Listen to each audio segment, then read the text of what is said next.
Hi, everyone, and welcome to this transit call. We are in the transit of the Rebel, the 43 right now, in the middle of it, day 393. And I'll start with a presentation and we'll have a conversation as usual. So here we have the depiction of our Rebel archetype, getting insights. The Rebel archetype is in transit from November 11th to November 16th. In human design, we call this the gate of insight. In the I Ching, we call it the hexagram of breakthrough. In the gene keys, we have the frequency band that goes from the shadow of deafness to the city of epiphany, and the gift frequency or the human pathway is insight. Looking at the I Ching, we are in the part of the wheel where we have the heaven trigram on the bottom. So all of these gates that are here, the first gate, the 14th, the 34th, the 9th, the 5th, the 26th, the 11th, and the 43rd are going to have 3 yang lines on the bottom, which is what you can see here. In this specific case, we have lake over heaven.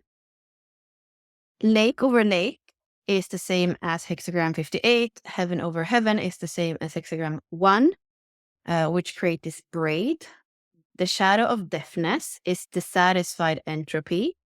And then the gift of insight is vital freshness. And then the city of epiphany is the bliss of beauty. In the astrology, we're in Scorpio. Here we have the archetype of the sorceress, the shaman, and the alchemist. It's service to self-growth through the authentic expression of the awakened heart. This is the second time in the wheel where we have water element. So we have cardinal water in Cancer, and then we have fixed water in Scorpio. Scorpio is the depth of the ocean, the waters of emotional authenticity, and the rebirth of magic. This is the 8th sign, which is connected to the 8th house. It's about transformation, merging with the other, sexuality, can be about other people's money, so power structures or power dynamics. The traditional ruler of the 8th house and 8th sign is Mars, and the modern ruler is Pluto. We do have a code where you get 40% off of the Fuel Masterclass, where you learn about your design, Mars. Then we have the Mystery Masterclass, where you learn about Pluto. And we have the Journey Masterclass, where you learn about Chiron. So right now, that bundle that is usually $264 is 40% off with the code transformation. That can definitely be something that you want to do right now, because Chiron and Pluto and Mars together, they are a powerful trio of transformation. We are now in the quarter of mutation, so even more transformation. The purpose here is fulfilled through transformation. You're going to see here that all of the hexagrams are going to have the binary of 2 yang lines on the bottom in that part of the wheel. So starting in gate 1, we always start the quarters with a Sphinx gate, if you haven't noticed that. So we have the first gate that is starting the quarter of mutation. And we're going to be in it until we come to the 13th, which is also Sphinx gate. And then we'll start the next quarter. In the body graph, we are in the Ajna Center, which is an awareness center. And here we have keywords as vision, brain balance, and conceptualization. We have the shadow of anxiety, the gift of thinking, and the city of awareness. And this comes from integral human design. Like we said before, this is the gate of insight.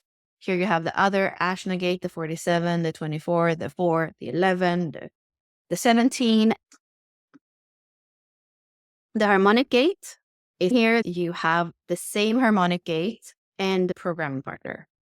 So they are both connecting in the body graph, and they are connecting, looking at each other in the wheel. We'll see that on another slide.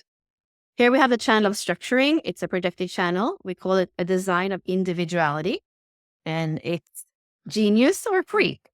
The thing here, you are here to impact the way others see and think about things.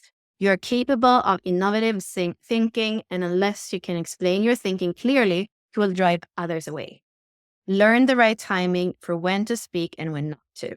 This is a quite common channel in that sense, like those channels that are both Opposites on the wheel and harmonic gates are quite common. So, for example, the 37 and the 40 as well, and the 34 and the 20 as well. We have some keywords for the rebel: selective hearing, inner voice, and spontaneous resolution. For the translator archetype, we have spontaneity, directness, and articulation. I actually really like those keywords for them. They are from the 64 doors. And then we have, again, from integral human design, we have the whole channel as a process. So when you have deafness and complexity, that is the shadow of avoidance, driving people away in the low frequency. When you have the gift of insight and the gift of simplicity, that is the gift of knowing. And then epiphany and quintessence create the city of unknowing. And here is what I just spoke about. So the 43 and the 23 are also opposites in the wheel.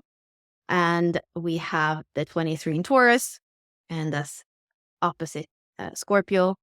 And you can see as well, looking at the hexagram, that whenever the 43 has a yin line, we're going to have a yang line in the 23. And whenever there is a yang line in the 43, there's a yin line in the 23. So deafness and complexity, insight and simplicity, epiphany and quintessence go hand in hand. We are in individual circuitry. The keynote here is empowerment. And we are in the knowing circus. What else to say about that? It can feel quite lonely. This is the pulse of life, and this is also where mutation comes through. So the new and fresh and creative is going to come through here. But it can be a bit of quite a lot of melancholy because the world is not ready yet.